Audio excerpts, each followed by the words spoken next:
It's time for 515 Fantasy Football.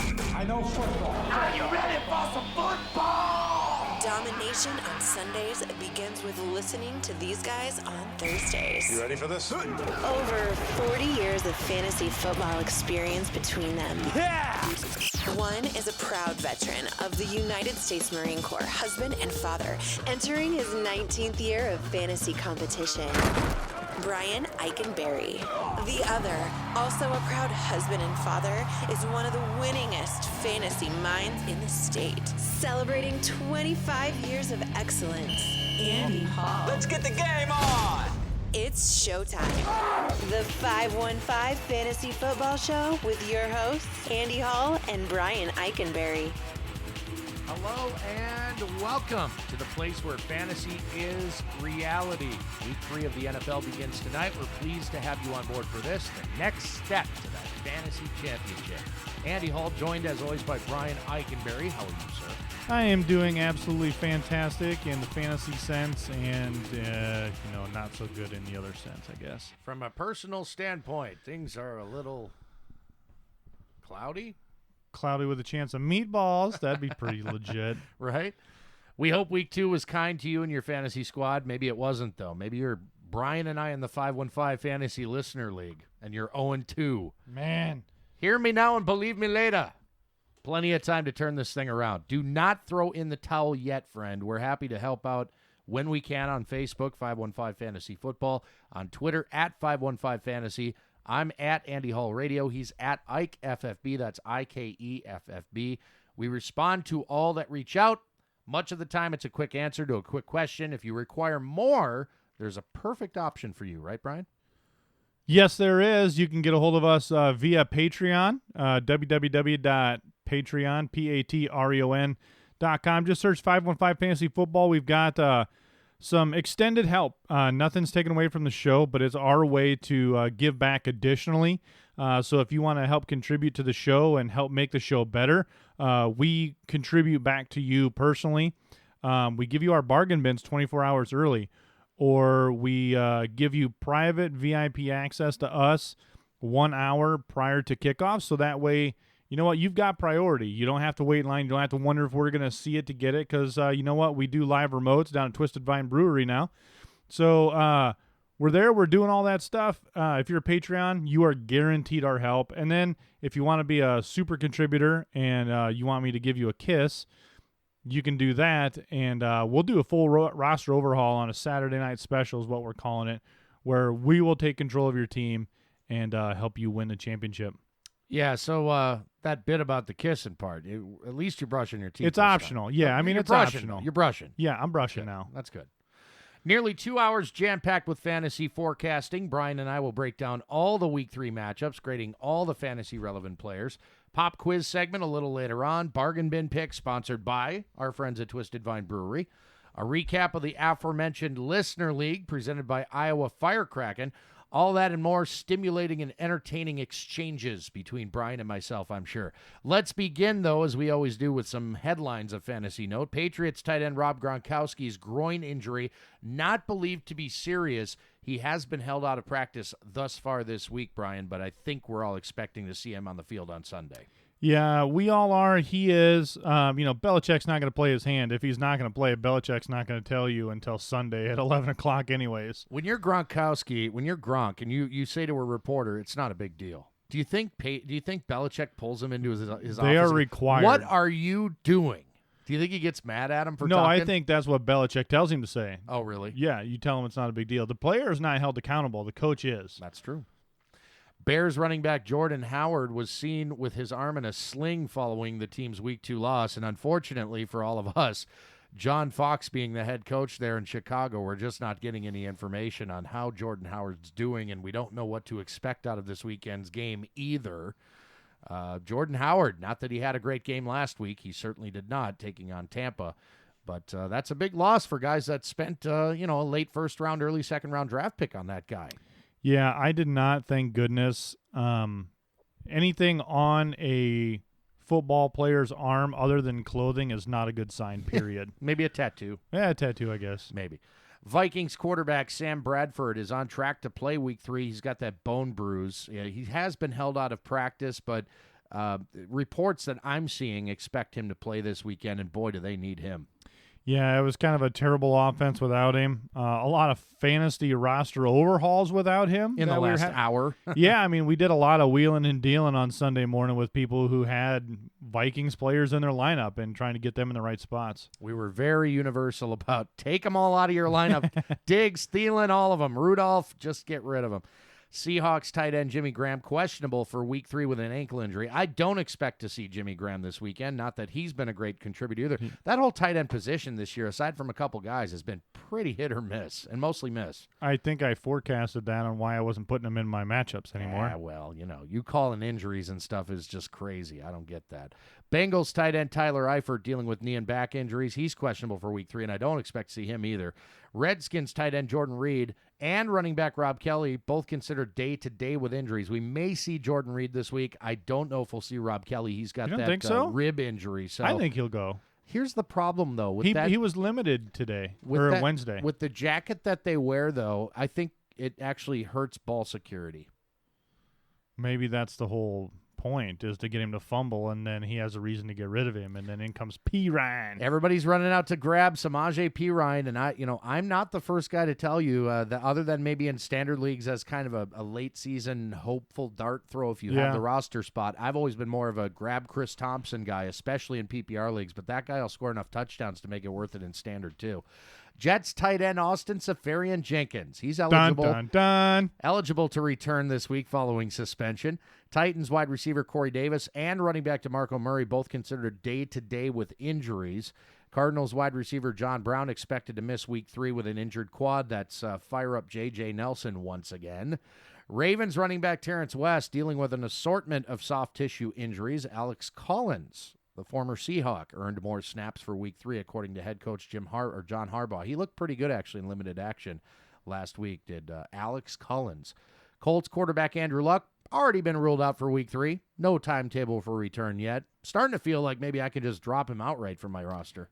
I would say if you have a fantasy squad and you've won a game, or if you've won both and he was on your roster, you could probably dump him. Yep.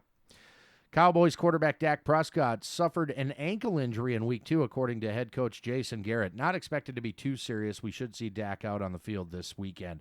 Texans wide receiver Will Fuller returned to practice on Monday. He actually could be active for week 3, and boy, did that Texans team, boy, they need him.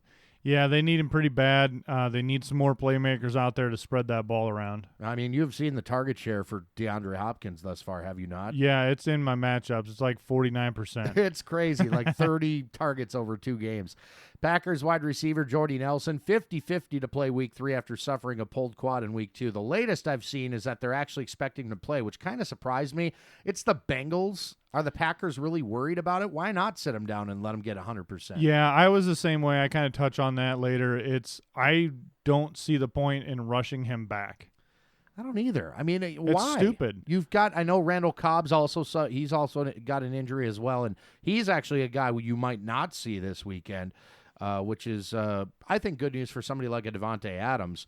But yeah, Jordy Nelson, I don't think it's a smart move. You're not 100%. Why not sit out in a game the Packers should probably win? Anyway, Panthers placed tight end Greg Olson on IR with a broken foot. He may return by week 10, but that's a long wait for a guy like Greg Olson. And it's unfortunate, a guy that, certainly hadn't missed a game in over a decade. I mean, that's a really big deal. Yep, something you got to consider with the injury, especially broken things like that. The age all has to factor in, is when he comes back, is he really back? Browns wide receiver Corey Coleman broke his hand in week 2. He's on IR as well, designated to return by week 10. That Browns offense, it just gets worse and worse. I mean, the only thing that's going to save him at this point is Josh Gordon being reinstated. So that was a heartbreaker. Yeah. I was expecting big things. I was offered a trade the day before Sunday for Corey Coleman for Doug Martin. And I said, you know what? I'm going to think on this for a little bit. Good thing you did. Whoops. Wow. No, I would have came out like a bandit. I would have had Doug Martin for free. Oh, you were getting Doug Martin. Yeah, I was getting Doug Martin. I'm like, let me sit on this. And I'm like, Are you kidding me? Yeah. Total heartbreak there. But Corey Coleman was a guy that was expected to grab all those targets. Yeah, I mean, he was doing good. Kenny Britt certainly wasn't. Yeah, well. And now, who is it? Who's next up? A guy by the name of Rashard Higgins. Oh, yeah, who got I'm him. told used to be the refill guy at the souvenir stand in the northwest corner of the stadium there in Cleveland. Yeah, I think so. I mean, he might have done that, like grabbing the parking tickets at some point. He might have. Rashard Higgins listed as a starter on the team's depth chart. So there you have it. He was actually one of the hot pickups this week on waivers, so I shouldn't make fun, but there you have it. We did. Reports out of New York are that Giants head coach Ben McAdoo may actually relinquish play calling duties, and that's probably good news for the whole Giants team. He should relinquish head coaching duties. He needs a new haircut, a new hairdo as well. He's had like 5 different hairdos in 5 years, if you haven't noticed. I'm kind of an expert on hair. Do you know that?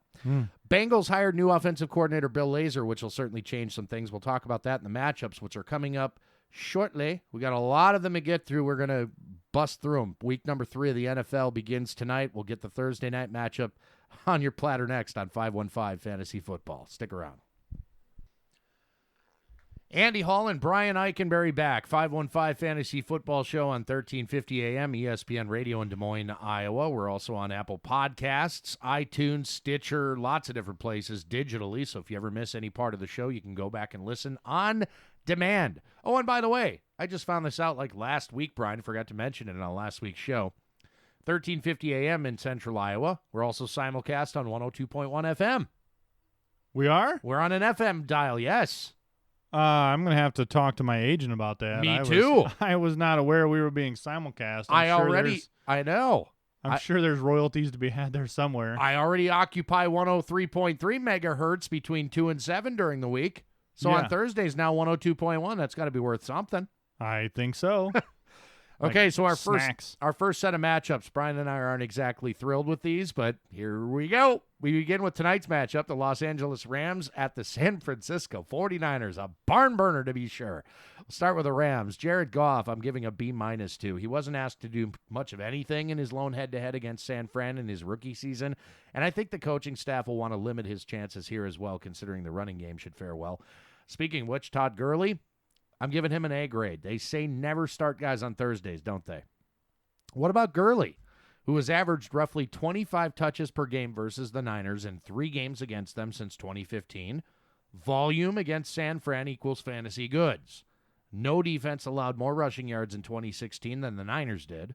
No rushing scores have been given up yet, but that will probably change tonight. I'm calling the shot. Sammy Watkins, I'm giving a B grade too. Quietly, the Niners have done a pretty good job against opposing pass catchers through 2 games. Watkins, though, isn't he overdue for his first breakout, Brian? You'd think so. I think so. So maybe I'll give him a B grade here. Cooper Kupp, I'll give a C grade too. I'm not in love with the matchup, believe it or not. Might have something to do with the fact that the Rams want to run the ball as much as possible tonight. That could be it. Or it could just be that he's a rookie and he's going to be kind of up and down this year. I do like the guy long term, but maybe not tonight. Over to the Niners, Brian Hoyer I'm leaving on the bench, one of my super sleepers here in 2017. Hoyer appears to be a monumental bust in an anemic offense. This one's just gross. Carlos Hyde, a B grade, scored in both games against the Rams in 2016, one on the ground, one via the air. If you're thinking about starting any Niners player on a Thursday night matchup, it's definitely Hyde, unless you're super desperate at receiver and are thinking about a guy like Pierre Garçon, who thus far is really disappointed. Another tough matchup here if Trumaine Johnson is active, and he may be. A C+ for Pierre Garçon, and that's the Thursday nighter. Wow. All right, well, I'm going to spice things up and turn it up a little notch for the Baltimore Ravens at the Jacksonville Jaguars. Crank it up. Quarterback Joe Flacco, let's go ahead and give him a C+. Flacco takes his anemic passing game into a decent defense. 9th overall, to be a matter of fact, so tough should be, good Lord, tough to pair with his 156 yards passing per game. Wow. Awesome. Buck Allen, West, those tissue injuries, undisclosed, technically, air quotes. Fire up Buck Allen. He looked like a superhero last week. Through 2, he has 135, so he'll be just fine. Mike Wallace, B-. Nearly forgotten about. 4 targets, 2 games. You might want to forget about him, too. Jeremy Macklin to the late-round steal. Everyone kind of eye-rolled at Macklin on the draft board. No, he's done and washed up. Well, actually, he has 2 touchdowns and has a whopping 9 targets, leads with 9 targets through 2 games. Passing's hard here. He has 9 targets with the tight end position as well. So pick your poison. Go with none of the above, unless it's Buck Allen. My favorite sleeper waiver pick this last week was Ben Watson. Yeah, he's 36 years old, but he is also only, 2 seasons removed from a pretty dynamite season there in New Orleans. And quietly, the guy that led the NFL, the entire NFL in tight end receptions last season was a guy by the name of Dennis Pitta. Yep. Baltimore loves throwing to their pass-catching backs, and they love throwing to the tight end position. So Ben Watson was a guy that I had eyeballed on quite a few teams. Did you draft him? On a few. Uh-huh. I did. Are you winning? I don't know. We'll find out in one of our leagues. All right, so let's head over to the massive Jacksonville Jaguars. Quarterback Blake Bortles, we'll give him a C. He's always going to be a bad grade until we see something positive out of that team. Leonard Fournette, look, it's tough to go against a good defense in the Ravens, but volume play is the best kind of plays. Good test for a rookie. Imagine if there was a passing game at play. He's had 40 rushing attempts through 2 games. So they are following through with what they said. They're going to give him the ball, and that's what they have done. So, start Fournette no matter what. He's getting the touches, and at some point he's going to break a big one, so you'll be fine. Yeah, if Blake Bortles was 0 for 0 for 0 yards, 0 touchdowns, 0 interceptions, I bet the coach would be pleased as punch. Yeah, it can't get much worse. Allen Hearns, Marquise Lee, both are going to be C's as well. Look, statistically, Allen Hearns is the deep threat with the most yards on the team, but also has 20% of the target share. Marquise Lee has 29% of the targets. So that makes Marquise Lee the lower ceiling because he's averaging 3 yards less per catch than Allen Hearns is. So pick your poison. Do you want the bigger breakout yards and less targets, or more targets and shorter distance? Yeah, it just feels like Lee is that chain mover guy. Yep. Whereas Hearns is always the guy scoring the touchdown, and he did it again last week. Yep. With the Jags, if you're forced to start a Jags pass catcher of any kind, don't even bother tuning into the game until the last 5 minutes of the fourth quarter. That's when all your fireworks are going to happen. Yep, and loose air quotes around fireworks. Wink. Whoa. Wink, wink. Iowa firecracking, baby. That's it. I'm done. That's it. Yeah. That was quick. All right. What'd you want? I don't know. How about Cleveland, Indianapolis? Woo! See how quick I can get through this one. On the Browns side, Deshaun Kaiser, a C grade. Outside of 2 quarterback superflex leagues, you're not considering him despite the fact that this appears to be a good matchup, right? The injury-riddled Colts secondary has allowed the 3rd most passing yards through 2 games, but only 2 touchdowns. Kaiser's upside is the production he can give you with his legs, obviously, not necessarily with his arm, especially now that Corey Coleman's out for the season with another broken hand. Isaiah Crowell, a B grade. The Colts held Todd Gurley to 2.1 yards per carry in week 1, and Cardinals runners to a total of only 83 yards on 25 carries last week.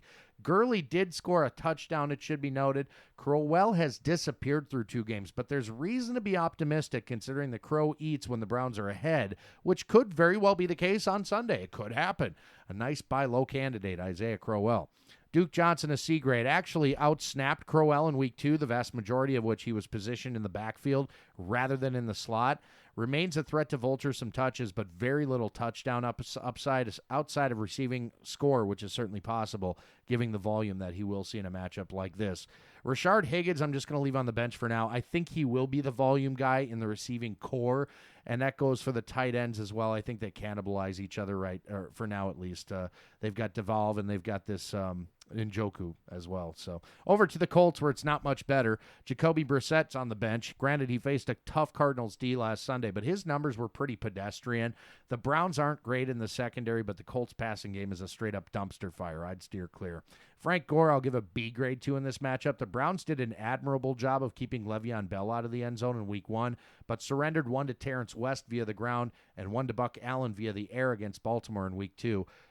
Gore hit pay dirt for the first time this season last week in a tough matchup against Arizona. And even though his yards per carry numbers are below average, we come to expect that from Frank Gore, he does still get the lion's share of the work for Indy. T.Y. Hilton, I'll give a C+ to, begrudgingly. 13 targets through 2 games is well below the expected workload for owners that spent a 2nd or a 3rd round pick on last year's yards leader at the receiver position. Brissett, for what it's worth, is a much better quarterback for Hilton's game, but it's not good enough to be that no-brainer wide receiver 1 or even wide receiver 2 for your team. I'd consider him a risky flex play in this matchup. And the only other guy I want to mention here is Jack Doyle. I'll give him a B grade. 8 grabs, 8 targets last week against Arizona.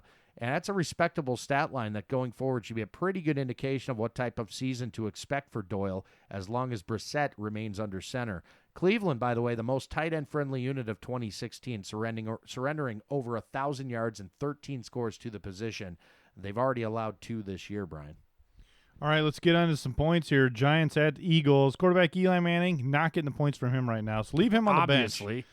220 yards per game, 1 touchdown, 2 interceptions. Nothing to get his confidence going like a road game with a divisional opponent.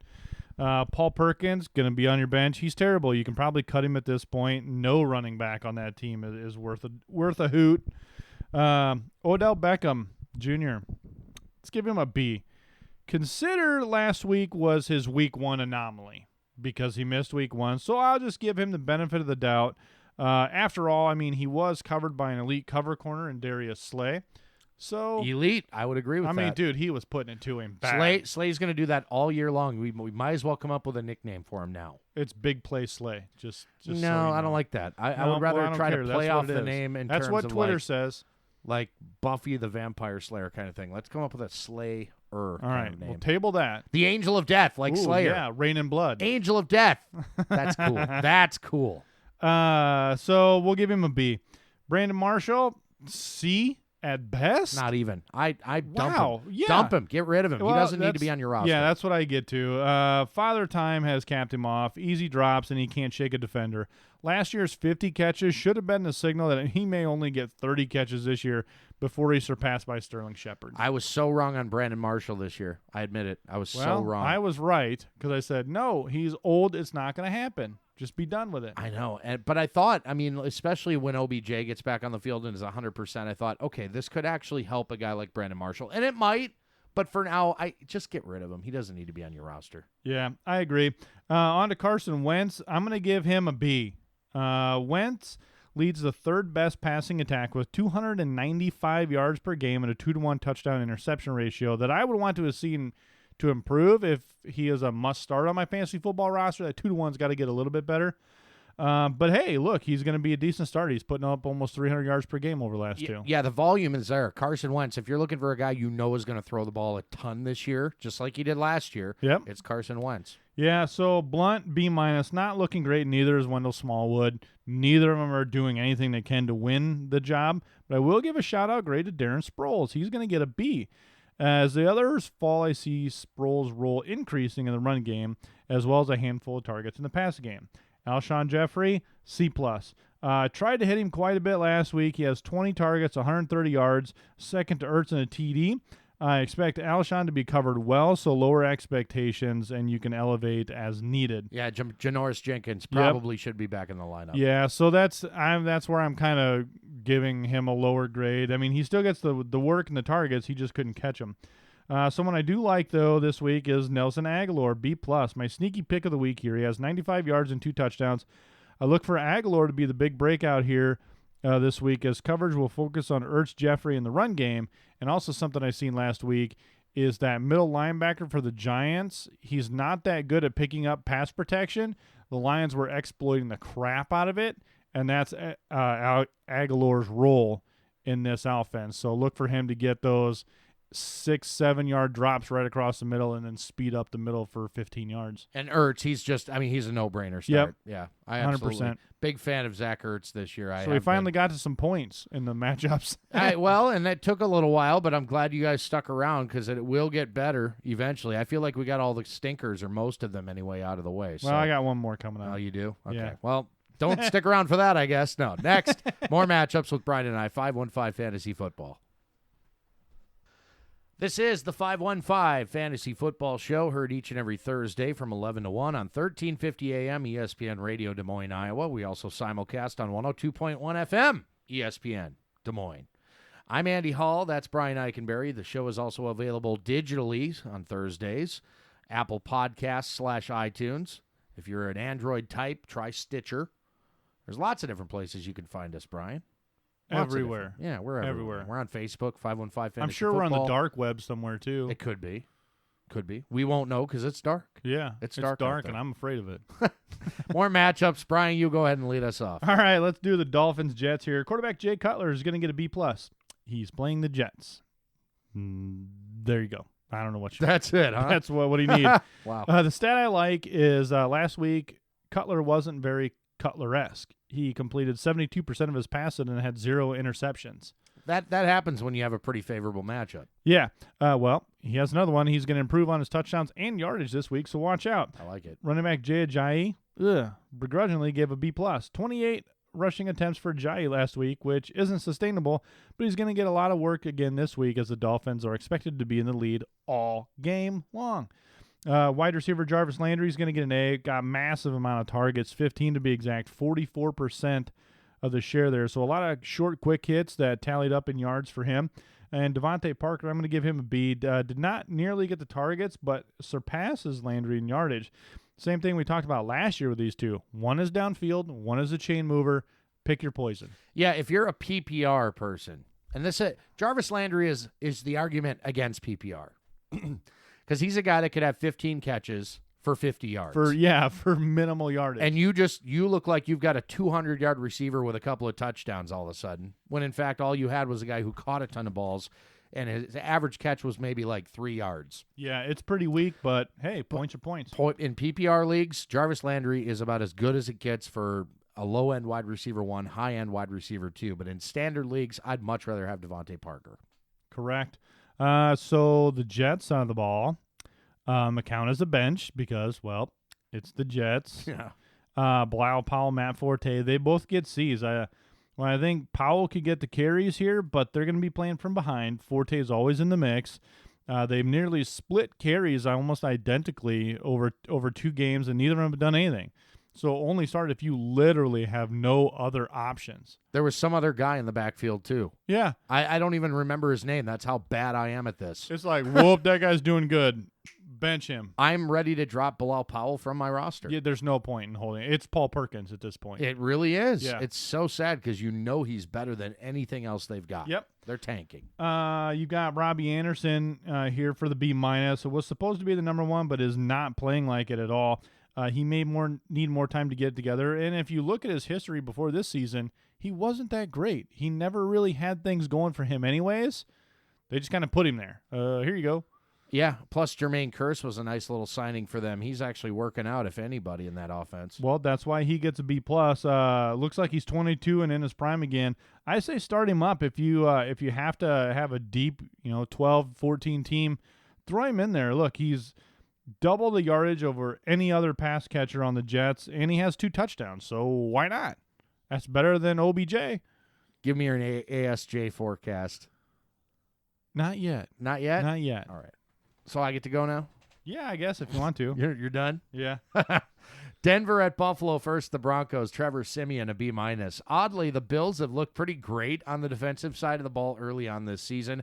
Of course, that'll happen when you face the Jets in one game, and in the other, a Panthers team with a rusty Cam Newton under center. Siemian is flying high following his most productive game as a pro in Week 2 against Dallas, but probably won't need to do as much this week. The reason for that, C.J. Anderson. What's not to love about his role in this offense? You saw what he did to Dallas last week. Now he gets the Bills, who look incredible on paper through 2 games, but remember, they beat up on a Jets team that doesn't want to win, and a Panthers team with no rushing identity, and a beat-up offensive line. CJ in his lone head-to-head against Buffalo in 2014 scored 3 times. He's a lock. He's an A grade for me. Demaryius Thomas, a B grade. Here's another odd statistic for you, Brian. No current Broncos pass catcher has ever scored on the Bills. Ever. Nothing for Thomas. Nothing for Sanders. Those two combining for 5 total games versus Buffalo since 2010. Despite Sanders' incredible Week 2, I think Thomas is going to be the volume guy in this matchup. Emmanuel Sanders, I will give a B grade too, simply because you cannot ignore this guy. He scores touchdowns. It's pretty much all he does. And for the Bills, Tyrod Taylor, I'm leaving on the bench. I'm not touching this one, nor should you in any circumstance. That offensive line is Swiss cheese. And Tyrod is, I don't know. If he was with a lot of other teams, he'd be a really great quarterback. Let's put it that way. LaShawn McCoy, a B grade. Despite the fact that I see him getting a ton of touches in this game, he is the offense after all. I expect very modest output since the Broncos can do to him what they were able to do to Zeke Elliott last week, essentially. Key on him, make the quarterback beat them through the air, which of course he won't. You have to start him, but this could be tough to watch. Viewer discretion advised. Charles Clay is the only other player getting a grade for me in this one, and he's getting a C. Despite an exciting week 1, fact remains Clay is a middling tight end option in a passing game with very little upside. Denver, despite allowing a score to Jason Witten in week 2, is typically very good against the position, and that's that matchup, man. Holy cannoli. Well, I am going to fire up some points again here. We're going to do New Orleans at Carolina, and you might want to pay attention because there's some tidbits in here. I like it. Cam Newton, I'm going to give him an A with an asterisk above it. If Cam can't do it this week, you may as well move on from him as your starting quarterback. Through 2 games, he has 200 yards and 2 touchdowns, but he's going against the 32nd ranked pass defense.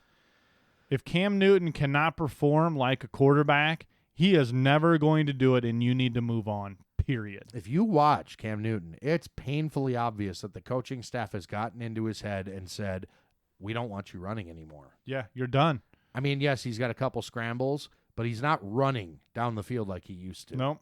So that's an issue from a fantasy football standpoint. Jay Stu and McCaffrey, they're both going to get Bs. I like how they're this 1-2 punch.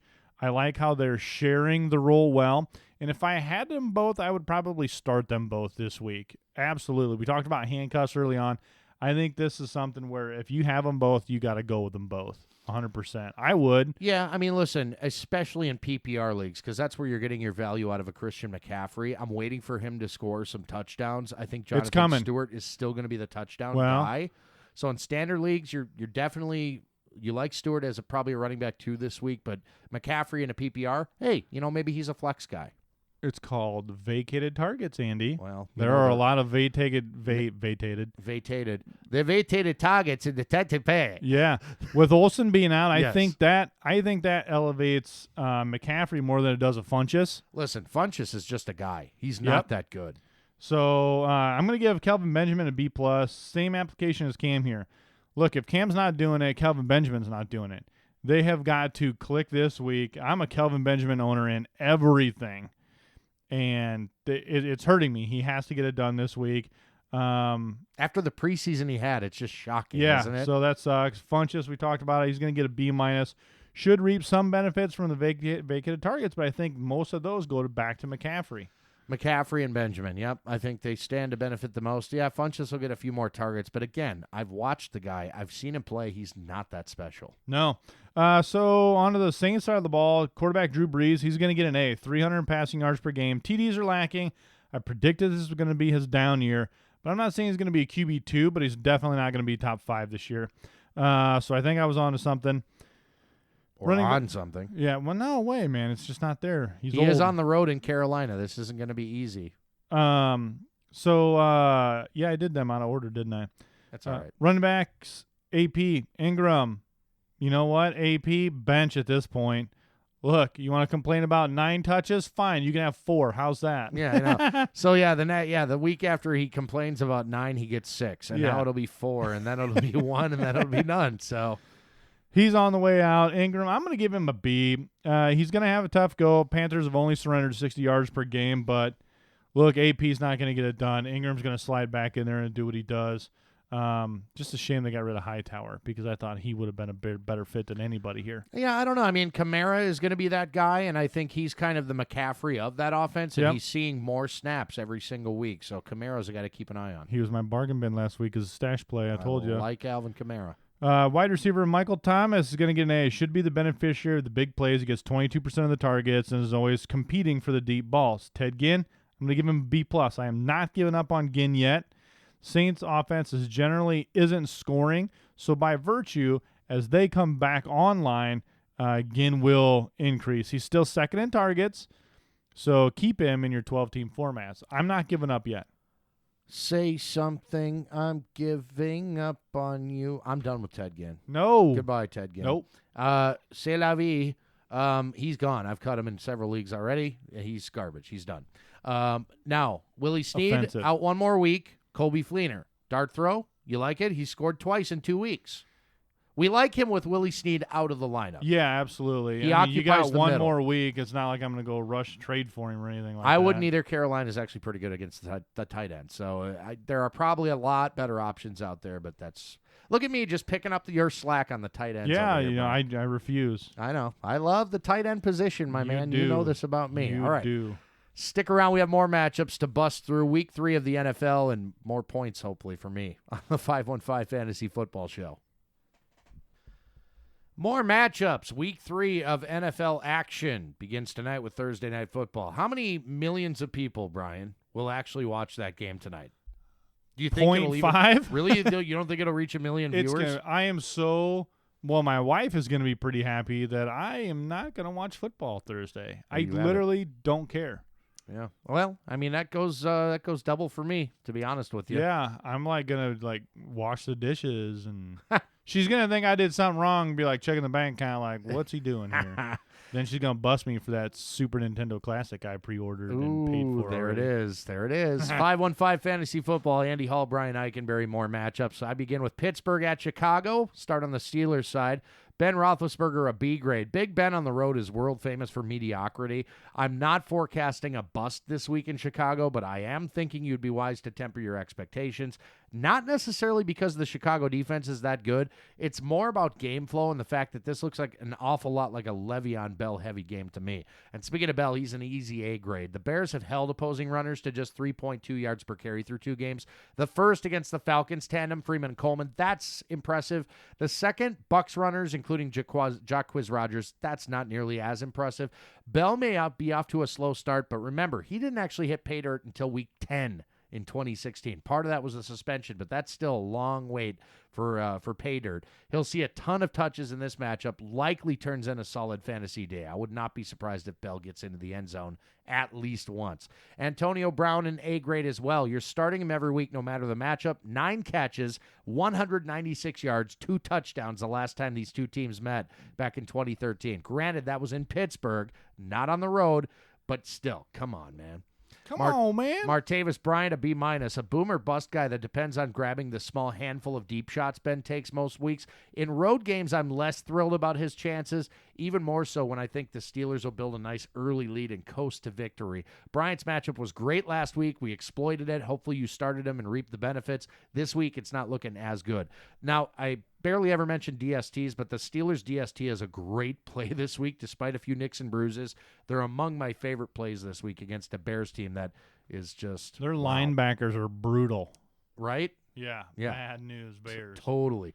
All right, so the Bears, Mike Glennon on the bench. Jordan Howard banged up. I mean, even if he suits up on Sunday, I'm not sure he's worth a look in your starting lineup. Tough matchup, less than 100% healthy. And Tariq Cohen pulling a Jordan Howard, who himself is becoming the next Jeremy Langford in the Bears offense, Brian. Speaking of Tariq Cohen, I'll give him a B grade. He's purely a PPR play. Even if Howard sits, I'd be more comfortable putting him in a flex position rather than one of my RB slots. And again, this is purely full point PPR. Half PPR, he's in consideration, but not a home run considering the tough matchup.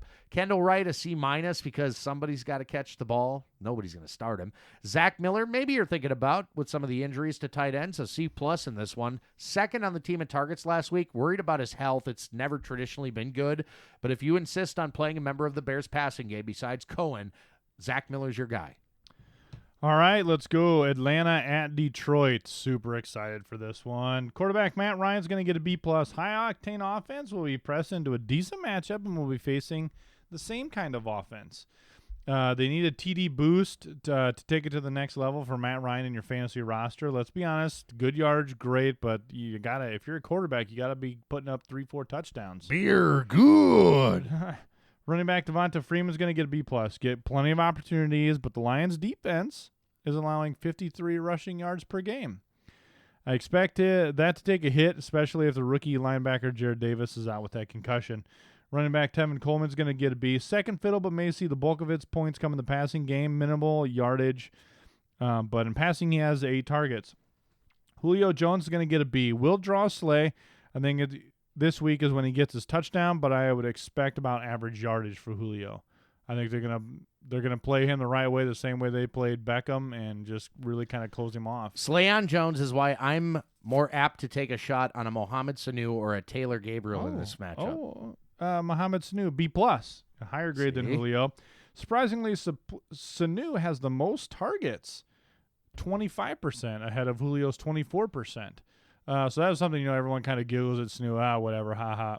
Actually, Sanu's the better play this week, I think, in the passing game there. I'm not going to go on Hooper or anybody like that, but I like the Sanu. On the Detroit Lions side of the ball, quarterback Matt Stafford's going to get an A.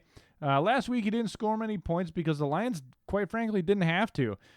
Stafford owners have always been him playing from behind, so he comes back, puts up 200 yards and 2 touchdowns in the fourth quarter, and you're happy. Didn't happen, but he didn't turn the ball over, and that's what should reassure you a little bit. He's still tied for the lead in the NFL with 6 touchdowns. Running back Amir Abdullah, I'm going to give a B. Homer talk, no, let's look at the stats subjectively. He had 17 carries last week.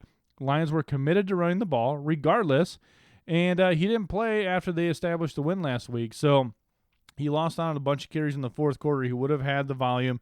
He had 83 yards. He could have easily had 100 yards had he played the whole game. The Lions chose to pull him out and let Theo Riddick take the hits in the fourth quarter. Wide receiver Golden Tate, B, didn't see much action last week. Stafford is progressing, and that may cause some concern for Golden Tate owners. Typically, he was the safety blanket and making that late push, but now there's other mouths to feed in the passing game. Marvin Jones Jr. is one of those guys, still a deep threat, but also means reduced targets. Stafford consistently takes 3 to 4 long shots per game, so he's a boom or bust candidate in your lineup. Galladay, we've talked about him before, still on the bench. Stash here still has to gain the confidence. He's a rookie, so he's leaning. I don't think you drop him just yet. I want our listeners to stick around for a little while. Later on in the show, I'm going to explain why Brian's so wrong about the Riddick Abdullah backfield in this matchup. We'll see. Matchup. I will explain it to you. All right, on to Tampa Bay, Minnesota. Begin with the Bucs. Jameis Winston, a B-. The Vikings have held Drew Brees to below-average garbage time-only fantasy success, and Big Ben to relatively modest totals at Heinz Field through 2 games. They're for real. The Winston has a nice set of weapons that may find a hint of success here and there, but by and large, I think this is a slightly below-average matchup for Winston.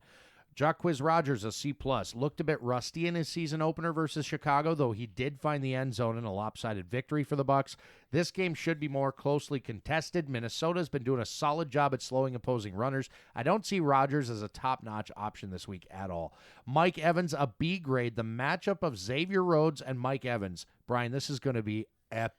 Yeah, I'm looking forward to it. Truth be told, I love what he was able to do up against the game's best, Antonio Brown, last week. But Evans is a bigger, more physical guy that matches up better with Rhodes. The roads to nowhere, as I like to call It'll be better than McGregor and Mayweather. Evans will win some. Evans will lose some in this game, thus the B grade. Deshaun Jackson, though, I'll give a B+ too. All right, we're going back to what I just said about Martavis Bryant a bit ago. All right, because secondary receivers will have a decent amount of success against the Vikings, as we saw with Bryant last week in his matchup with Trey Waynes, who isn't nearly as good as Rhodes, thus doesn't get a nickname yet, all right? Jackson caught 4 passes for 120 yards and a score the last time he faced the Vikings in 2014 as a member of the Redskins, 10 catches, 195 yards, and a score in 2013 as a member of the Eagles. That's a solid track record against a team right there. Cameron Brate, I'll give a C grade too. I haven't seen it yet. There are likely better options out there for week 3, but of course, all the touchdowns he scored last year, there's got to be that upside somewhere. And the Vikings, Sam Bradford a B+. Assuming his bone bruise is healed enough to give it a go Sunday, I expect Sam to air it out against a Bucs defense that gave up 300-plus passing yards to Mike freaking Glennon in week 2. Whoops. Mike Glennon. Bradford should be throwing plenty to Diggs and Thielen, mixing the rookie Cook in as well. And as long as he can avoid turnovers, both interceptions and fumbles, he should be in for a decent fantasy day. Speaking of Dalvin Cook, a C+. The Bucs look downright nasty against Chicago's backfield in week 2. And though I know Cook will have better days ahead, this one could be tough. A slight bump in PPR formats because he will catch some passes most likely. Stephon Diggs, a B+. For as mediocre as the Bears pass catchers are as a unit, I was shocked, Brian, to see that they were able to cobble together 301 yards last week on the road. In Minnesota, I fully expect Diggs and Thielen to at least match the numbers of Kendall Wright, Deontay Thompson, Josh Bellamy, and Tanner freaking Gentry. Between the four of those no-names, that accounted for over 200 yards and a score for the Bears last week. So, needless to say, I'm a believer in the Vikings receivers this week, provided that Sam Bradford is under center. Adam Thielen gets a B+ to match Stephon Diggs. Kyle Rudolph, a C grade. As you know, I'm a huge fan of Kyle, but the fact that he's done next to nothing in his prior 2 meetings with the Bucs, who have always been known for their speedy and physical linebackers, leads me to believe that this could be kind of a tough matchup for Kyle Rudolph this week. So, that said, I feel a lot better now because I've actually talked about matchups that mattered. I mean, we're how far into the show? Almost an entire hour, Brian. Yeah, it's been a while. Yeah, boy, I'm telling you. All right. So that only means that of the matchups we got remaining, primo stuff, right? Yes, absolutely. Excellent intel. But before we dive back into the matchups, we have a little segment called the Pop Quiz. And I cannot wait Yes, I'm to ready. hit Brian with 3 of Fantasy's toughest questions. Give him no prior warning as to what I'm about to ask. Just let him answer off the top of his head. I give Brian a lot of credit. Brilliant guy, but he's usually wrong here. So we will find out next on the 515 Fantasy Football Show. You are listening to 1350 AM ESPN Radio. This is the 515 Fantasy Football Show on 1350 AM ESPN Radio, Des Moines, Iowa. Simulcast on 102.1 FM. Andy Hall, Brian Eikenberry. Still have plenty of matchups to get through for Week 3, grading all the fantasy-relevant players. We also have our bargain bin segment coming up, sponsored by Twisted Vine Brewery.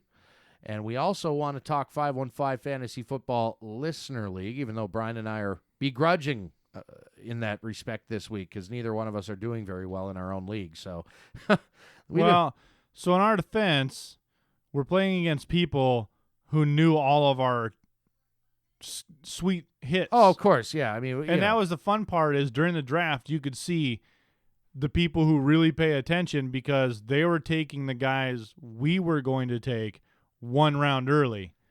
So it was forcing our hand to go to places we didn't want to go. And especially when you lose 2 games combined by 2 points, Brian will have more opportunity to cry into his whatever your drink of choice is over there tonight, Brian, in the basement studio. The pop quiz segment, 3 of Fantasy's toughest questions. And, Brian, are you ready for these? Ready. All right, perfect. Question number 1. You may recall a pop quiz question from the preseason in which we discussed the future of the Tennessee Titans backfield. Whoops. Here we are, Week 3 of the 2017 regular season. Have we already seen a changing of the guard? Going forward, is Derrick Henry the most fantasy-relevant running back in Tennessee? How can you not say yes? I mean, I watched the game, and you're just sitting there going, oh, my God, thank God I didn't draft. Thank God I didn't get Murray. Yeah, I mean, he was a late first, early second rounder for a lot of people. Yeah, and just to watch Derrick Henry get everything. I mean, that's why he was drafted, let's be honest. Look, they drafted him for a reason. He's earned it. It's his showtime. So, yeah, I'd be upset. We saw this coming at the end of the 2016 season. And I shouldn't even say the end, because honestly, it was like the last half of the season last season. DeMarco Murray had a couple of decent games, but stretches where he did absolutely nothing. In the final few weeks of the season, 43 yards rushing, 42 yards receiving, no touchdowns. 92 yards rushing and a touchdown, no receiving yards. 89 yards rushing, 52 yards receiving, no touchdowns. 42 yards rushing, 18 yards receiving, no touchdowns. 21 yards rushing, -2 yards receiving, no touchdowns. That's the end of the season for DeMarco Murray last year. Meanwhile, Derrick Henry scooping up all the yards, touchdowns, and everything. We saw this coming. And then you add on top of the fact that DeMarco Murray's been battling a hamstring injury all through training camp and the preseason, and now it's lingered into the regular season. In that pop quiz segment in the preseason, what I said was most running backs pretty much hit that hill and start going down real quick when they hit the age of 30. DeMarco Murray turns 30, I believe, in February, this coming off season. Derrick Henry is the future of the Tennessee Titans backfield. And the future, Brian, is right now. Yeah, I think it was something that we all just kind of looked at. Well, it's DeMarco Murray. He'll come back. He always does. It's just who he is. It's what he is. And it didn't get there. The way he started last year was dynamite. It was like the old DeMarco Murray Yep. from And the Cowboys. Just, hey, that's the way it happened. That's the way it went. And, if you were mad that he didn't fall to you in the draft, you're just doing the golf clap right now. Just, yes. The guy who did get him is now trying to deal him. Yeah. Furiously. Hopefully they don't listen to this show because that person will hear us say he's done. Yeah, and hey, if you got him and you can find someone snoozing over there in the corner, but just be like, hey, look, his hamstring's better. He's going to get back in it now.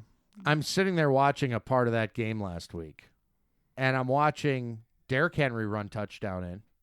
I'm watching Delaney Walker, the tight end, run a touchdown in. Whoops. Where's DeMarco Murray at? Apparently, he aggravated his hamstring. He was eating popcorn. When everybody else is running touchdowns in except for DeMarco Murray, that's a pretty good indication that things are changing. Dunzo. There you have it. We agree on that one. Question number 2, Brian. Is Adrian Peterson downright droppable at this point? Sure is. Sure is. Another guy that I didn't want to have to draft, and I'm glad I didn't. I'm just sad that they did that to Mark Ingram. I mean, you soured that relationship so bad for Adrian Peterson, and all he's done has been a giant pain in the butt. So I'm glad you mentioned Mark Ingram. Mark Ingram, who, by the way, has been a perennial top 12 back for the past 3 seasons. A guy that you consider a low-end running back 1, high-end running back 2 at the worst. A guy that can run, a guy that can catch the ball, a guy that's very good in pass protection. Yet for some reason, there's this narrative out there that Sean Payton hates Mark Ingram. When they bring in Adrian Peterson and then they draft him Alvin Kamara and then sign Adrian Peterson as a free agent. I go, oh my God, this narrative has got to be real. Yeah. They brought in 2 guys to do something that they know Mark Ingram can already do on his own. He runs and catches the ball. Pass protection, good. Why? I didn't understand the landing spot for Peterson at all. Had the Vikings been forced to just kind of hang on to him, he would have been much more productive in that offense. He might have been a mentor to young Dalvin Cook. Teaching him how to whip his kids. Well, I mean, there is the personal stuff. There's always that. But is Adrian Peterson downright droppable at this point? Oh, yeah. Totally droppable. I didn't believe. Look, you mentioned earlier, you didn't want to be forced to have to take him, right? Mm-hmm. There was one league where he dropped so far down, I was like, I got to take a flyer here. I mean, guys were drafting 3rd and 4th, 5th wide receivers. Yeah, and at that point you have to. Peterson's there, and I'm going, what if he's the goal line guy, and they don't have to throw the ball all the time when they're inside the 5? Adrian Peterson might end up with 20 touchdowns. He might enjoy a nice little renaissance this year. We've seen it done before, but it became painfully obvious even in week 1 of the regular season. Against his old team, mind you. Call it revenge factor, call it whatever you want. He looked pedestrian, and he wasn't given the opportunities. He was on the sidelines glaring at his coach and yelling at him. Yep. I think he called Peyton an ass. It sure looked like it. Mm-hmm. Yeah, Peterson's droppable. No doubt about it. Brian. 2 for 2. What is going on tonight? As expected. This is so weird. Fan club says so. I don't even know what that means. Question number 3. I want you to grab a pen. Was this why you strategically have a pen sitting here? No, it's a good thing that it's sitting there because I was going to have you grab a pen. I want you to write down these 5 names. Do you have a piece of paper? Nope. You do now. Here. Fantastic. I want everybody that's listening to get a piece of paper and a pen. I want you to write down these 5 names. We're going to rank them. Will Fuller is the first one. Houston Texans wide receiver. Benjamin Watson, Baltimore Ravens tight end, second. Austin Seferian-Jenkins, New York Jets tight end. Mike Williams, Los Angeles Chargers. And Josh Gordon, still to be reinstated, wide receiver, Cleveland Browns. Rank these potentially sneaky good pass-catching pickups from 1 to 5, 1 being the highest priority, Brian, and tell me what you come up with. I know what answer I've got in my head. The way this pop quiz has gone thus far, by the way, leads me to believe you are going to nail this. This happens once a year where Brian and I agree on everything, and we're like, what is going on All here? right, well, so I actually have them 1, 2, 3, 4, 5, the way you named them off. You're kidding me. No. So Will Fuller, he's the number 1 here. Wow. I think, look, he's a big guy. He's a proven statistic. And I think this is what Houston needs to get their offense going. DeAndre Hopkins can't have 49% of the targets forever. And I think he's the playmaker that's needed. I'll cover it in my matchup. Number 2 is going to be Ben Watson. Look, he's already doing it right now. And that's the Ravens' play, so he's already doing it. 3, I'm going to give it to ASJ. I think he is going to be a sneaky ad at some point because the Jets are just terrible and they need someone just to dump the ball off so, what's his face doesn't get creamed. Mike Williams 4, Josh Gordon 5. You're so close. You are so... Did you go... So close. Fuller, ASJ? Fuller's my number 1. Fuller's number 1 because Yeah. we've seen what that guy can do when he's healthy.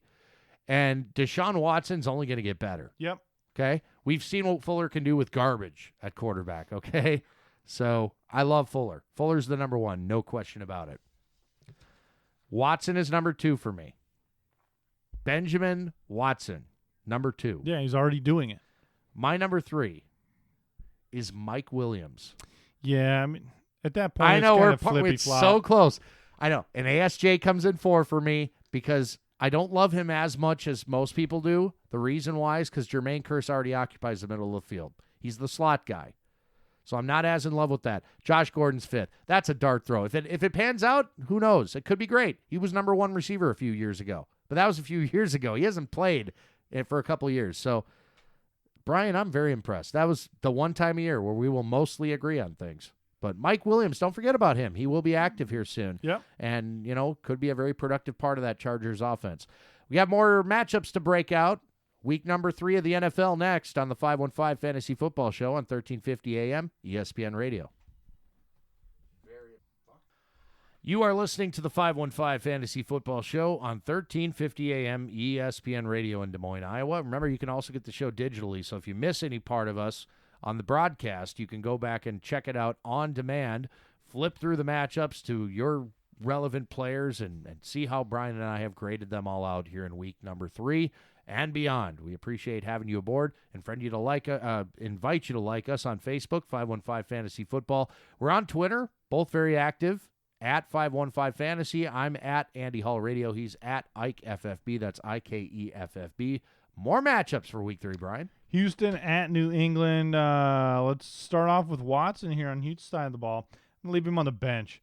Look, I know people are itching to throw him in the lineup. This is not the one. Road game at New England is not a good time to start as a rookie, and he's still a little shaky. Positive note is he knows where his playmakers are, gets him the ball, and he wants to force it to them. So I'm excited to see what happens when Will Fuller comes back and gets into the mix. Running back Lamar Miller, he's going to get a B-, averaging 3.6 yards per carry. The defenses knows how to stack the box to make Watson beat them, and they know they're not going to, which is not good for your fantasy football team. Don't expect a ton of points out of Lamar Miller. Wide receiver DeAndre Hopkins, he's going to get a B. 48% of the targets, averaging 64 yards per game, and he has a touchdown in the books. Not the best week for him, but if you start him, you have to because of the targets alone. Braxton Miller, he's supposedly the number 2. He has 4 targets. I mean, at least he's not Jalen Strong. He was cut. Yeah, so Lamar Miller has 5 targets. So your number 2 wide receiver is getting passed by your running back in the targets there. So it's just not a good day to start any of the Texans, in my opinion. New England side of the ball, quarterback Tom Brady, looking to show his fans a good time after coming off the Week 1 loss to the Chiefs at home. So a big day for Brady and company, even though Houston has the 6th best pass defense. Running back Mike Gillislee is going to get a C+, almost 60 yards per game. Not great as you're starting a running back. I can't imagine a format where it's going to be good for him here. I'm going to give Burkhead the B here. all you were seeing was Burkhead highlights of him, catching the ball and doing all sorts of fun stuff in the passing game. I bet he gets another touchdown this week. Just make sure he's active this week because he has missed practice time, as have most of the Patriots. Yeah, this as week, of all the Patriots, someone's got to go. You never know. Wide receiver Brandon Cooks, B+. I think this is his big breakout game. I would agree. This week. Looking at all the other weapons to play with, I think it's too much for Houston to handle, especially if Gronk slowed up a tad. I think that helps out Cooks a little bit. Wide receiver Chris Hogan, I'm going to give him a B-. 11 targets and a touchdown. Brady trusts him. And a 12-team format, I guess, start him if you're in a pinch. And then Gronk, if he's back, maybe he plays at 90%. I think he's going to go. I'm not too concerned about it, so always fire him up. It's Gronk. So. Absolutely. You're starting him. There you go. Yeah, Lamar Miller. That's another case kind of like the DeMarco Murray thing. I was glad I didn't have to make the decision on him. Yeah, no kidding. Me too. I was really high on him last year going into Houston that first year, and did he disappoint. And now you got this Deontay Foreman guy who, if we ranked, some of the sneakier running back pickups, some of the, if you're looking ahead kind of types like you do with your bargain bin picks early on in the season, Deontay Foreman's a guy that might eventually end up becoming the guy there just out of default. I mean, yeah, they're paying Lamar Miller a lot of money, which is why he's still back there. Well, and that might be one of those things where he winds up getting cut, and it's one of them. I mean, not this year, but next year. Yep. And then he's one of them veteran running backs that just doesn't have a home. Seattle at Tennessee. This one's so hard for me to pick. Like, who's going to win this game? Yeah, I don't know. I mean, the pick'ems are really difficult here because, Seattle on the road. Anyway, first the Seahawks, Russell Wilson, a B-. The Seahawks are not the same team on the road as they are at home. That's not saying a ton because they haven't been good at home either as of late. Wilson has his work cut out for him this week, facing a Titans secondary that looks much improved over the 2016 squad that allowed the third most passing yards to opposing quarterbacks and a total of 25 passing scores. Chris Carson, your new starter in Seattle. You give him a B grade this week. I think the Hawks want to get him as much work as he can handle. That was evident from his heavy usage in week 2, replacing Thomas Rawls in short order, and looking pretty good doing it, considering the garbage O-line he's got in front of him. Chris Carson, hopefully you got him in waivers this week if you needed a running back. CJ Prosise, only a C grade, and that's in PPR play only. Doug Baldwin, a B+. He's been pretty disappointing through 2 games, but so has the entire offense, quite honestly. This is a matchup that favors Baldwin, not to mention the loss of Graham for what that's worth. It should help get him back on track. Paul Richardson, a C+. He's a little banged up as well. He's a dart throw at best. Converted some in the red zone when called upon, so I guess there's that. And Jimmy Graham, I'm leaving on the bench. He's not even looking likely to play this weekend. Flipping over to the Titans, Marcus Mariota, a C+. I'm trying to avoid him even at home this week. The Seahawks may not be the Legion of Boom from 5 years ago, but they're still pretty darn good. Derrick Henry. Talked at length about him and DeMarco Murray. I give him a B+ this week. If Murray misses this game, Henry is in line for a massive workload. Seattle aren't nearly as stout against the run as they are against the pass, and we may see further proof that guard is indeed changing in the Tennessee backfield after Henry gets a full complement of snaps and touches. Depending on Murray's, if he gets in there, yes, he's going to muddy it up just a bit, but I think Henry ultimately ends up winning out anyway. Cream always rises to the top, right, Brian? Eric Decker, a C grade. There are those that believe Decker may be able to escape the smothering defense Seattle can lay on a receiver. Why that is, I'm not entirely sure. Very disappointing start to his run as a Titan, and a difficult matchup such as this isn't going to help matters. Rashard Matthews, also a C grade. I don't like trusting any of the Titans wideouts this week, even rookie Corey Davis, who looks the part through 2 games, but isn't 100% and hasn't seen a secondary like Seattle's yet. Delaney Walker, though, I'll give a B grade to. Of the pass catchers, I think Walker's got the best chance to have some success. He may not get many chances to run in a touchdown like he did in week 2, but he's a reliable guy that always seems to find his way into those windows that Mariota can throw through. All right, let's rip into the Bengals at the Packers here. Quarterback Andy Dalton, bench. No way you can have him in your lineup. I don't care when you think he's going to turn around. He has 0 touchdowns and 4 interceptions. Oh, and then he goes to play at Lambeau. So, no. Yeah, I think with Bill Lazor, it's going to be more of a dink and dunk, get the ball out of his hands as quickly as possible kind of thing. Yeah, it's at the point. Look, he's burned you twice. Are you going to really take another loss? No. Move on. Find somebody else for now. The running backs, it's a 3-way split here at running back. Gio has 17 attempts. Joe Mixon has 17 attempts, and Jeremy Hill has 12. So between the three, they also have 0 touchdowns. If I had to choose, I'd go with Gio, so I'm going to give him a B-. At least he is going to catch some passes. A.J. Green, I'm going to give him a B+. The squeaky wheel may get some oil here as he complained about not getting the ball, saying he's got to get the ball, give it to the playmakers, all this fun stuff. Green is not a complainer either, so when he opens his mouth, they listen, and boy, they got rid of that offensive coordinator real quick, didn't they? Sure did. Over-under on targets this week. I'm going to set it at 13. What's the over? Do you have the over or the under on that? I'll take the under. I was going to say 10. Okay, 13 is the over-under for me, and I'm actually going to take the over. I think Green gets fed this week. Sure does. And you got LaFell, C. 12 targets, 7 catches, clearly smoking past Boyd at this point, but the stats are still poo. So just roll with it, and hopefully it bumps you up if it's a start. It's kind of weird, but Boyd wasn't even – he was asked by reporters why he was inactive last week, and he goes, I don't know. Yeah. Not good. Again, they're going to keep firing coordinators, but eventually the head of that snake is going to get cut off, right? I mean, Marvin Lewis is just a terrible coach. It's always been that thing where it's like, God, they got to move on at this point. They got to move on. It's that Tom Coughlin kind of a thing, It's like he's been there for so long. It's all his. You can't just let him go.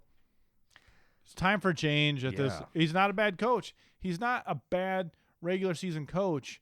Hey, look. He's going to go find another job somewhere else. He's going to be just fine. You need to just change everything up. For your fan base, at least, for crying out loud. Packers side of the ball, quarterback Aaron Rodgers. Pretty much everybody's an A on the Packers. Just a heads up here. Yeah, I mean, he's coming off the loss. They're playing at home. It's good remedy. Even the defensive stats are skewed for Cincinnati. They haven't had to do much. So he's averaging 300 yards per game.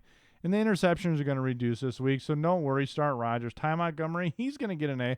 Not much on the rushing side, but he's got 140 yards and a touchdown in the passing game, which is delightful.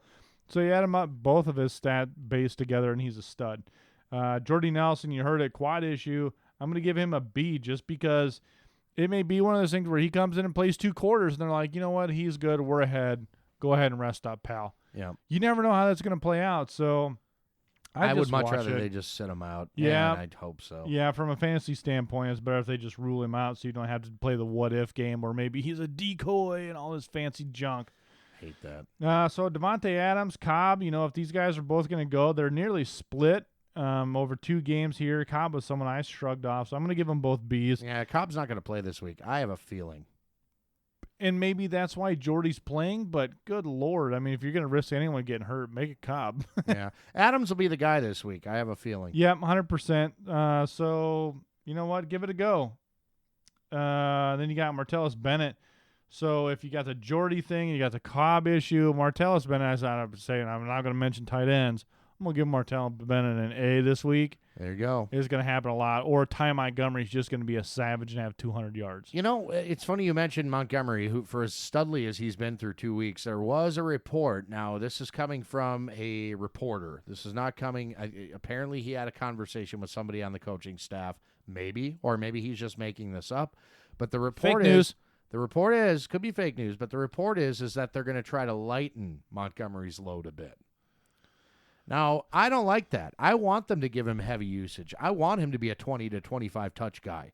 Because you know what? Since I turned around on Montgomery, when I made my turn and said, yep, okay, this is a guy I should probably invest in, and I own him in some places, I mean, I don't want to hear that. I think he's a guy that thrives on a 20 to 25 touch workload, and the Packers are that much better when he gets that workload too. So yeah, maybe, I guess. Go ahead. I'm done. That's that, huh? Yeah. All right. Well, Brian and I have a few more matchups to get through, including the Sunday and the Monday nighters. And then, of course, we're going to recap the Listener League, which we're not thrilled about.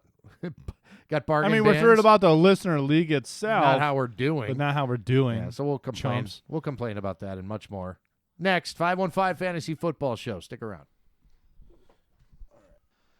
Down to the final couple segments of this edition of the 515 Fantasy Football Show on 1350 AM ESPN Radio, Des Moines, Iowa. I'm Andy Hall. That's Brian Eikenberry. One set of matchups left, including Kansas City at the Los Angeles Chargers.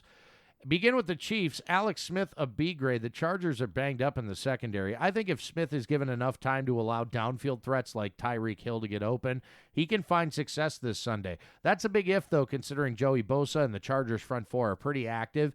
Regardless of what happens in the passing game, one guarantee is that Kareem Hunt will be fed, and he should. Kareem Hunt gets an A grade, and for that reason, yeah, it's easy for me, including this one. Los Angeles, they've allowed the 7th most rushing yards to opponents through 2 weeks. And even if it takes Kareem Hunt a half and some like last week, he's going to get his. I mean, it's evident, isn't it? That no matter what, Kareem Hunt is going to get his. Yeah, I mean, love this guy. Is it going to be forever? Is he going to be that guy who's like Forever.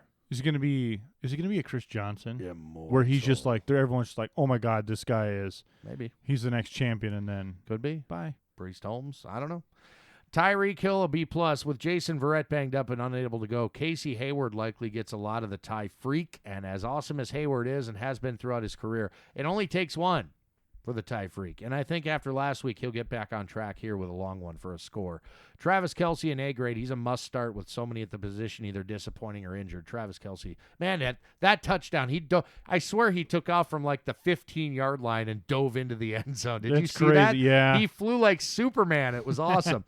All right, over to the Chargers side. Phillip Rivers, a B+, just keeps trucking along on his way to another 4,500-yard season. Those that were wise to wait on quarterbacks on draft day may have been rewarded with the super boring but usually super productive Rivers in double-digit rounds, which was very smart of you. Melvin Gordon, a B+, dual threat guy that scored twice against the Chiefs in their September 2016 meeting.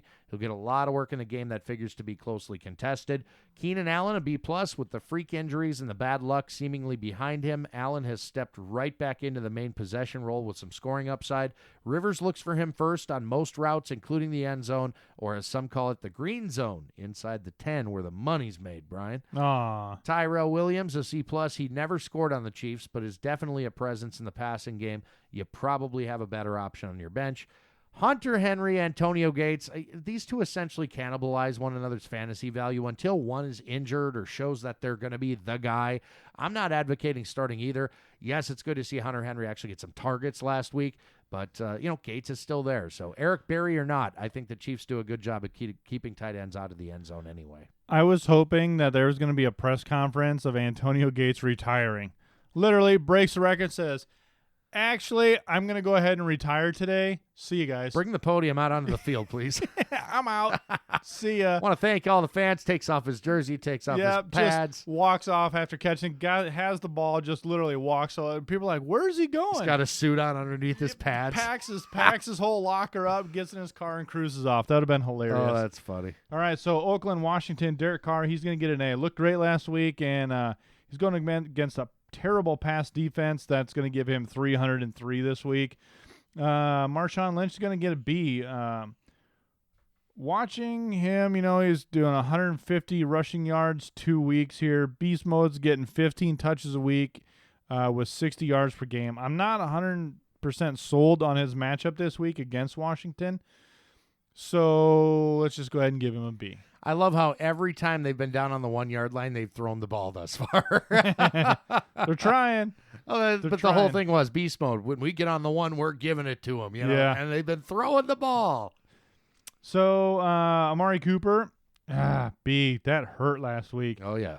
Last week was outshined by 3 touchdowns that went directly to Crabtree.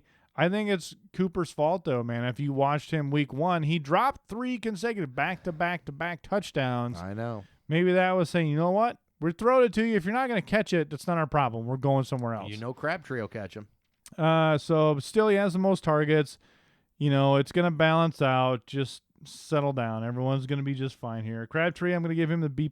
Coming off that massive 3-touchdown week, I expect the scores to get spread around a little bit more, but if Cooper keeps battling some of the drops in the end zone, Crabtree is directly going to be that beneficiary, and he alone may lead you into a championship. Or Seth Roberts. Meh. Redskins, quarterback Kirk Cousins is going to get a B. Raiders give up 200 in the air, and he's playing like he doesn't care anymore now that he's got that franchise tag and all that fun stuff. So 200 and a touchdown is his average. Just not clicking right now, and a high-scoring shootout could be his remedy this week. Rob Kelly's going to get the B-. He was limited in practice. We already had this conversation. I think he's going to be going. I expect it to be an air duel, though, even though he was averaging nearly 5 yards per carry. Terrell Pryor's going to get a B+. Someone we had high hopes for. All boils down to Cousins, though. Terrell Pryor's a direct reflection. That wide receiver has got to have a good connection with the quarterback. It's just not happening right now. Only 97 yards, so he's kind of been a letdown.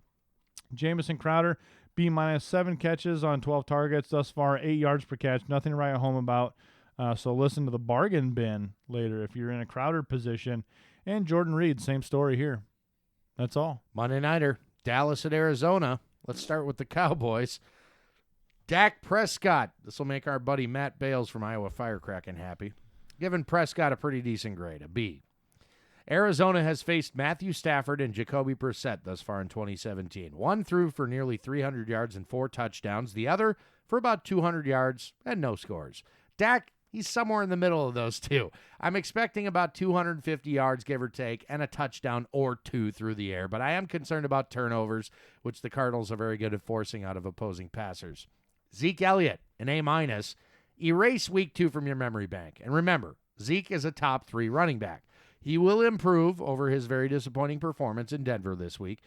Despite the Cardinals allowing less than 3 yards per carry through their first 2 games, Zeke is going to get the ball a lot. Dez Bryant, a B grade, likely sees a lot of Patrick Peterson in coverage this week, which is every bit as tough a matchup as Aqib Talib was in Denver last week. But Bryant saw an enormous amount of targets in week 2, despite the tough matchup. Nobody's been targeted in the red zone more than Dez Bryant has thus far this season. 25 targets total through 2 games. That's encouraging as Bryant can put up decent fantasy numbers on volume alone. Cole Beasley, a C+. Slot guys can have some success against Arizona if they're given the requisite volume. See Golden Tate back in week 1, for example. Beasley's ceiling probably isn't that high, but he is worth a look at flex and PPR scoring formats this week, especially since I don't see Jason Witten having much luck down the seam. For that reason, he gets a C grade. He's been on fire the last 2 weeks, but likely gets brought back to earth against an Arizona defense that went from being one of the league's worst to being the league's best against opposing tight ends. Over to the Cardinals side, Carson Palmer, a B+. The Broncos' Trevor Siemian just torched the Cowboys secondary for 4 touchdowns last Sunday. My thought is if Palmer's offensive line could keep him upright and give him ample time to find his receivers downfield, he'll be able to pick apart the Dallas secondary this week. I like his weapons despite the potential of another week without John Brown on the field.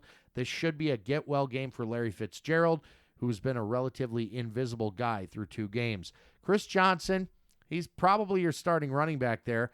I'm not looking at anybody else, but Johnson's not a great grade either, a C+. Part of the reason I like Palmer as a sleeper this week at the quarterback position, actually, is how dreadfully desperate the Cardinals' stable of running backs has become since the injury to David Johnson. Chris Johnson, who was just signed in the last week and a half, stepped right in and got the majority of work in week 2, which is a bad sign for Kerwin Williams, that's for sure. Andre Ellington, whoever else Arizona has back there, they're all taking a backseat to CJ2K. The hope, if you're looking for a dart throw, is that the Cardinals can somehow keep this one close and Chris Johnson contributes some through the air. Larry Fitzgerald, a B+, after seeing 13 targets and finishing with a respectable stat line in week 1. Fitz's workload diminished greatly in a closely contested game with Indy last week. Bit of a head scratcher, but I think we'll see him more active here in a game Palmer will need to throw to keep pace. Dallas has been a middle-of-the-road defending opposing receivers this season thus far. J.J. Nelson, a B grade. Hard to ignore Nelson's week 2, which nearly every fantasy quote-unquote expert, myself included, called once we found out John Brown would be sitting out. 5 catches on 7 targets, 120 yards and a score, and was overruled on another earlier in the game that could have made it even bigger. Dallas isn't as bad as the Colts were in the secondary, but I do think he's a downfield threat that could score at any time and probably remains a decent flex option here. Jaron Brown, a C grade, led the team with 11 targets in week 2, which is notable, but was invisible when John Brown was in the lineup.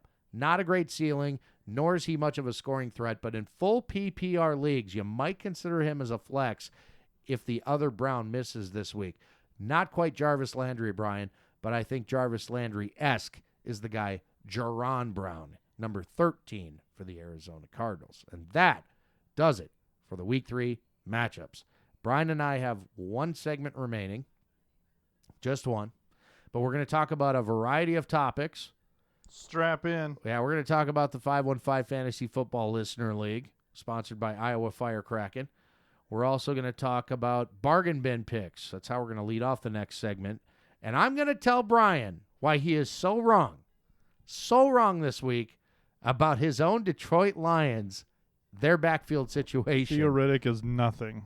We are going to hear all about it. I'm going to break it down, and I'm going to prove to you in numbers why he is going to succeed this week over Amir Abdullah.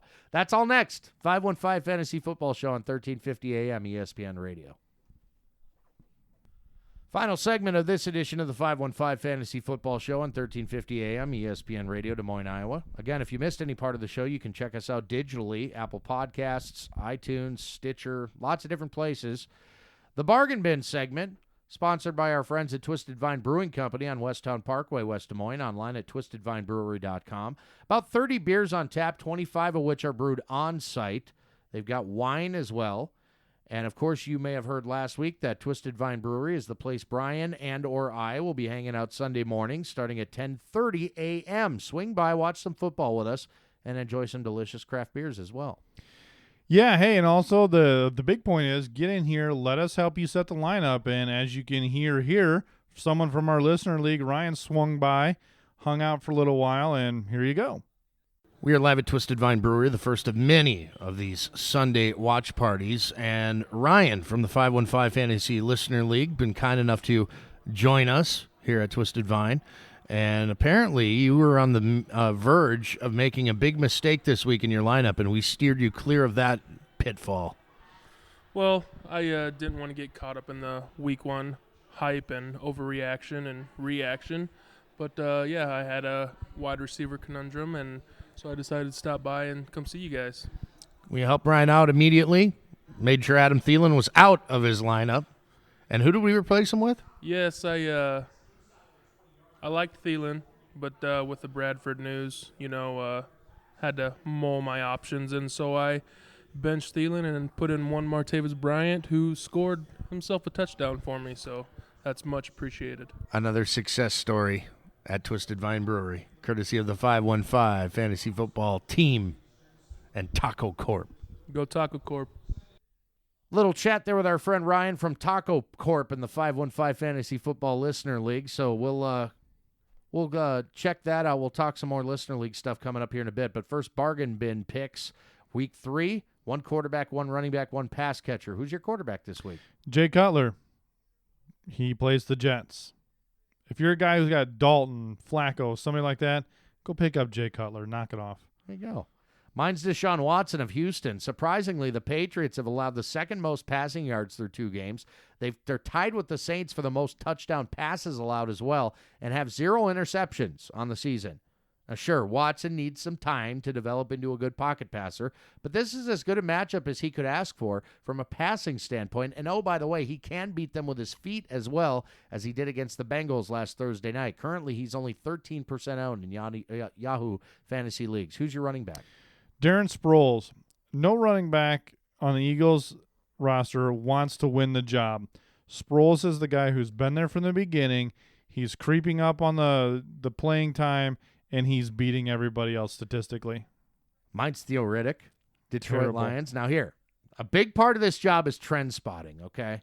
Pass-catching running backs versus Atlanta have done very well through 2 weeks, okay? Tariq Cohen in week 1 finished with over 25 fantasy points in PPR leagues. Ty Montgomery last week finished with 29 fantasy points in PPR. Next in line, Theo Riddick, who caught 8 passes for 74 yards and a score the last time he faced the Falcons back in 2014. Pass-catching running backs versus the Falcons is a tradition in the NFL. I know typically my rule of thumb for this feature is players that are less than 50% owned. Shockingly, Riddick is owned by 57% of Yahoo Fantasy League owners. Only 57. He should be owned by a lot more than that. Theo Riddick over Amir Abdullah all day long for me this week, Brian. I'll bet you $20. We'll see about that. Chicken. No, I don't believe in Amir Abdullah at all. You know that. It's never going to happen. You don't think Theo Riddick is going to finish with more fantasy points than Nope. in PPR leagues? No, why do you keep throwing in PPR leagues? Because most people play in PPR leagues, No, they Brian. don't. Most people No, have they don't. graduated into the 21st century. No, That's why. It's dumb. Okay, Brian. Well, again, we cannot come to a consensus. Participation trophies. Andy hands them out all day long. Theo Riddick. Maybe he'll give you one on Sunday. Theo Riddick. Just bet me $20. I'm not betting you $20. This is the kind of format we're talking about here. Okay. Nelson Aguilar is my wide receiver. Beautiful. Okay, so it's a shocker, but yeah, he's got good chemistry with the quarterback situation. He's playing in the slot where he should have been, and he's a sneaky good ad this week against the Giants, just in case you're hit by the wide receiver injury bug. I'm going with a tight end, Jack Doyle. Many have run away screaming from Colts offensive players, and for decent reason, but I have reason to believe Jack Doyle will return dividends to those that invest in him this week as he faces the most tight end-friendly defense in the history of the NFL. The Browns, who have allowed over 1,000 receiving yards and 13 scores to the position last season. They've already given up 2 here in 2017. Doyle is seeing a strong target share now that Jacoby Brissett is under center. Our bargain bin picks, again, sponsored by Twisted Vine Brewery. Now, the 515 Fantasy Football Listener League, presented by Iowa Firecracken. Iowa-owned, Iowa-operated, America-approved. Find them online at firecracken.com, on Facebook, and on Twitter at iFirecracken. Come December 1st, if you're looking for beautiful things that go boom, we hope you'll buy from 3 local guys here in Central Iowa that love fantasy football almost as much as they love the business they're in, which is beautiful things that go boom. Iowa Firecracken. Week 2 of the Listener League. All right, here's the deal. Brian, you ready to stop messing with these fine people and start showing them who we are? Yeah, this is terrible. My week 2 loss was about as painful as Brian's was back in week 1. For me, it was an injury to Jordy Nelson early in the Sunday night game. I needed less than 2 points to secure my first victory. I didn't get it, losing instead to Petty and the Jets by a score of 86.16 to 85.76. Brian here lost in another squeaker. Boomin goes to 2-0 after a 76.82 to 75.52 win over the creatively named Brian's team. In other action, Bell Cow Ricky takes another one in the shorts to the undefeated Taco Corp, and this one wasn't close. 120.68 to 86.92. Number 1 seed Comb the Desert Sandblasts Steve's Annihilators, 107.94 to 98.54. Big Willie Style continues his winning ways. Barbecue and Oink, 101.58 to 97.10. And the Purple People Eaters improved to 2-0 by cutting off the air supply for Phillips Bullo tie. 81.12 to 70.72. I was so tired when I was writing these So you last tried night. hard. This week, I'm looking for my first win, taking on Comb the Desert's bunch of scrubs. Dude still got LeGarrette Blount in his lineup, for Christ's sake. It should be a shoo-in for me, you'd think. Brian's got Bell Cow Ricky in the Battle of the Bottom Feeders. Taco Corp looking to shred Oink into pulled pork sandwiches. Purple People Eaters probably shouldn't eat whatever Steve's Annihilators are cooking because it stinks like yesterday's diapers. Phillips Bolo Tie wants to choke a biatch in the worst way. Petty and the Jets want to avoid that like his favorite team avoids wins. Oh! And our game of the week features 2 undefeated squads, the Dallas Boomin' and Big Mouth Willie Style Guy. Best of luck to you all, except for Comb Over Guy and Fat Cow Ricky Guy. I wrote all that last night. You're terrible. I was so tired, and I passed out like 5 minutes after I wrote that. So I'm sure I had a chuckle to myself as I nodded off to sleep. But I'm going to try to make that a more entertaining thing every single week. Try to come up with a little bit of fun trash talk. So, All right, how much time we got? just a couple minutes. All right, I'm going to put the city of Des Moines on call now. I did it week 1 against the city of West Des Moines, coming out against Fireworks. Do the same thing against Des Moines. So it's official in West Des Moines now. It should be said. You can no longer fire off fireworks. Stupid. Yep. West Des Moines is out. So, city of Des Moines, citizens of this great town, you need to get into your city council and have a conversation with these people. And I will at least commend the police saying, we got better things to do than chase people around for fireworks. People don't understand. Look, they're legal for sale. Period. End of conversation. So the state has ruled on this. If you do not give me a sandbox to play in, that means I'm going to go everywhere and anywhere I want to, because you know what? I can set them off 30 minutes later when the cops show up. nothing's going to happen. Now, I'm not advocating for breaking the law. However, I will be. And ultimately, that's what it comes down to. How it worked in Ankeny this year, there were minimal fireworks outside the allotted window. So, yeah, you deal with it for a night. It's the 4th of July. Get over it. Let freedom ring. I can do what I want when I want. That's how this goes. So, Des Moines, eat it. If you seriously make this call and do the same thing again, fine. Everybody can come hang out in Ankeny and blast them off. What I said on my other radio station, where I host a rock show weekdays 2 to 7, is though I'm very disappointed in how this seems to be going for the bigger metro cities, there are going to be towns around that do not have such laws or do not have such rules enforced, and you can go shoot them off in those cities. And there's a lot of real estate in this state of Iowa that you'll be able to go do that. And it's a little bit of an inconvenience, but that's the way it is. And with that, we have to wrap up this week's show. Again, if you missed any portion of this week's show, you can go back and listen digitally. iTunes, Apple Podcasts, whatever you call it. Stitcher, if you're an Android type. Brian and I thank you so much for listening. Reach out if you need anything. And until next week, good luck in week 3. For Brian Eikenberry, I'm Andy Hall. This is 515 Fantasy Football.